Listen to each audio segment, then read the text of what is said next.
Science प्रायोजक राजयोग paints, आनंद तुमचा, रंग आमचा। सैफ अली खान हल्ला प्रकरणी आरोपी पोलिसांच्या ताब्यात। संशयित आरोपी दीपक कनोजिया छत्तीसगडमधून ताब्यात। 3 दिवसानंतर आरोपी सापडला।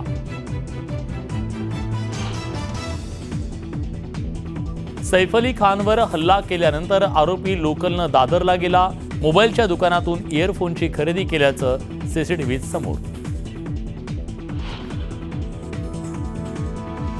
वाल्मिक कराड आणि विष्णू चाटे यांच्या जामीन अर्जावर 20 जानेवारीला पुढची सुनावणी। आरोपीच्या वकिलानं पुढील तारीख मागितल्यानं न्यायालयानं दिली वाढीव तारीख। संतोष देशमुख हत्ये प्रकरणातील 6 आरोपींना 14 दिवसांची न्यायालयीन कोठडी।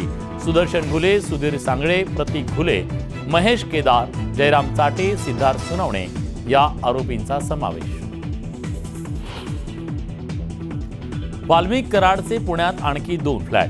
हडपसरच्या अमेनोरा पार्कमध्ये कराडच्या पत्नीच्या नावे कोट्यवधींचे 2 फ्लॅट असल्याची माहिती। सोलापुरात दुसऱ्या पत्नीच्या नावावर 36 एकर शेतजमीन।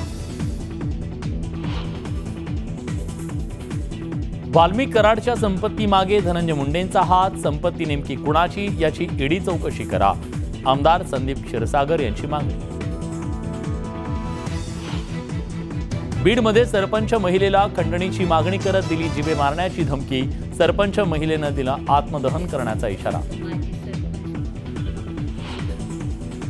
बीडच्या अंबाजोगाईतील गोळीबार प्रकरणी धक्कादायक खुलासा। गर्लफ्रेंडनं बोलणं बंद केल्यानं आरोपीनं गोळीबार केला।